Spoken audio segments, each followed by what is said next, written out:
ஏறக்குறைய 500 பேரை கொலை பண்ணி சீசன் 1 முடிச்சாங்க.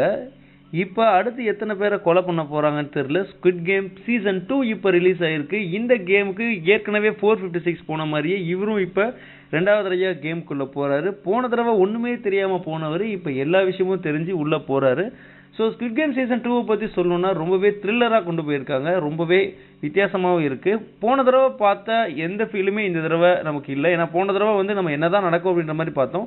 ஆனால் இந்த தடவை ஸ்டார்டிங்லேருந்தே ரொம்ப த்ரில்லாக கொண்டு போயிட்டு இருக்காங்க. ரொம்பவே சூப்பராக இருக்குன்னு சொல்லலாம். 3 வருஷமாக இந்த படம் எடுக்கிறதுக்கு ட்ரை பண்ணியிருக்காங்க. ஸோ அந்த வகையில் இந்த ஸ்குவிட் கேம் சீசன் 1 அப்படிங்கிறதுக்கு ஏற்ற மாதிரியே சீசன் 2 ரொம்பவே சூப்பராக இருக்குன்னு சொல்லலாம். படத்தோட ஓப்பனிங்லேயே பார்த்தீங்கன்னா நம்ம 456 வந்து அவருடைய பேர்லாம் கண்டிப்பாக வாயில் நுழையலைங்க. அதனால் 456னே சொல்கிறேன். அவர் வந்து யார் இந்த கேமை நடத்துகிறா, அந்த கேமை எப்படி நிறுத்தணும் அப்படிங்கிறத தேடி போய்கிட்டே இருக்காரு. ஸோ ஒவ்வொருத்தரையாக தேடி அதாவது அந்த மெட்ரோ ஸ்டேஷன் ஃபுல்லாகவே ஆளுங்களை செட் பண்ணி அந்த கேம் நடத்துகிறவங்கள தேடுறாரு. அதுக்கப்புறம் நிறைய த்ரில்லான விஷயங்கள்லாம் நடக்குது. ஒவ்வொன்றுமே ஒவ்வொரு ட்விஸ்ட் அண்ட் ரிவீலாகவே இருக்குது. நம்ம எதிர்பார்க்காத விஷயங்கள் நிறையவே நடக்குது. ஸோ இதுக்கு மேலே நான் ஸ்பாய்லர் பண்ண விரும்பல. எனக்கு ஸ்பாய்லர் ரிவ்யூ கிடையாது. ஆனால் கண்டிப்பாக ஸ்குவிட் கேம் சீசன் 2 உங்களுக்கு கண்டிப்பாக சாட்டிஸ்ஃபை பண்ணும் அப்படின்றதுல மாற்றமே இல்லை.